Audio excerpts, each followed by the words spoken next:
Baru-baru ini dunia advokat dikejutkan oleh statement atau pernyataan dari Menko Polhukam, Profesor Yusril, mengatakan bahwa berdasarkan Undang-Undang Advokat nomor 18 tahun 2003, bahwa Peradi memiliki kedudukan sebagai state organ atau organ negara. Itu yang pertama. Yang kedua, merupakan satu-satunya organisasi advokat. Di luar itu bukanlah organisasi advokat, melainkan hanya ormas. Statement ini mesti diperjelas kembali oleh Prof. Yusril, apa yang dimaksud dengan organ negara itu. Menurut pemahaman kami, organ negara itu sebuah organ atau badan.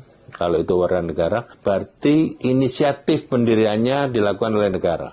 Kemudian dikelola oleh instrumen-instrumen negara. Yang terakhir dibiayai oleh negara, dalam hal ini adalah APBN. Pertanyaannya, apakah advokat masuk dalam kriteria itu? Apakah pendirian advokat diinisiasi oleh negara? Apakah dikelola oleh instrumen negara? Dan apakah juga dibiayai oleh APBN atau keuangan negara? Ternyata kan tidak gitu. Artinya bisa dikatakan advokat itu organisasi sipil gitu, yang kebetulan dikategorikan sebagai organisasi profesi. Kemudian yang kedua, apakah benar Peradi itu merupakan satu-satunya organisasi yang diamanatkan oleh Undang-Undang Advokat? Undang-Undang Advokat hanya mengamanatkan single bar, adanya satu organisasi advokat. Tapi kan belum tentu Peradi gitu. Faktanya Peradi sendiri juga banyak gitu kan. Ada beberapa. Artinya memang seperti itu. Bukan berarti itu harus ditafsirkan sebagai Peradi gitu. Kalaupun memang negara menghendaki atau masyarakat advokat menghendaki single bar, ya mesti dibicarakan secara bersama.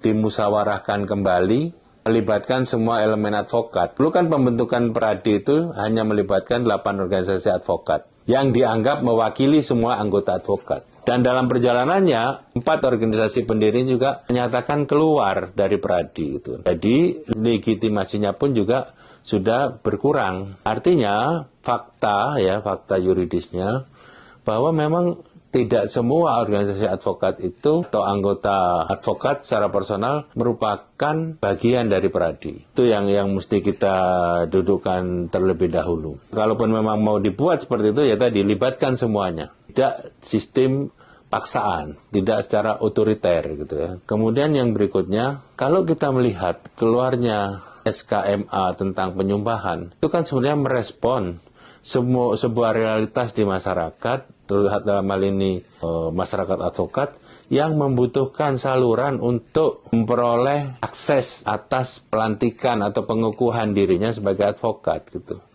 Dan kewenangan itu hanya ada di pengadilan gitu. Kalau ke pengadilan nggak mau bagaimana gitu kan.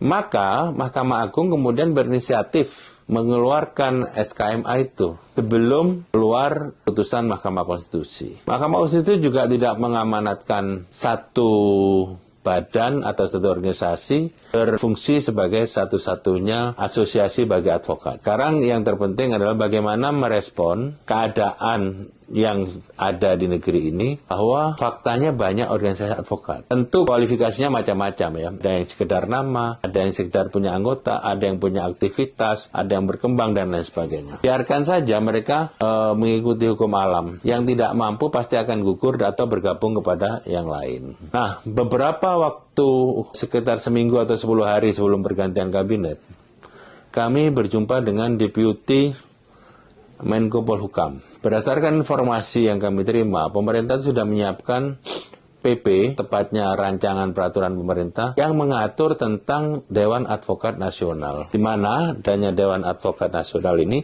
maka akan ada standarisasi tentang organisasinya itu sendiri, tentang pendidikannya, dan tentang kode etiknya. Sehingga penyatuan itu menjadi alami begitu. Yang penting standarisasinya dilaksanakan gitu. Mungkin saya memahami PP ini sebagai langkah awal kalau memang mau nanti akan ada penyatuan gitu. Tetapi langkah ini mungkin terhenti setelah ada pergantian Menko Hukum ya, Pak Yusril dan wakilnya Pak Oto, yang notabene Pak Oto ini ketua Peradi gitu kan. Pasti ada konflik of interest di sini gitu ya. Sehingga kemudian cita-cita beliau untuk mewujudkan single bar ini, dalam hal ini Peradi gitu ya, itu akan dilaksanakan dengan sedikit banyak menggunakan pengaruh jabatan yang melekat pada dirinya. Seperti statement dia akan menyampaikan ke Mahkamah Agung agar merevisi SK tentang penyumpahan dan lain sebagainya. Perlu juga kita lihat sejarah organisasi advokat ini adalah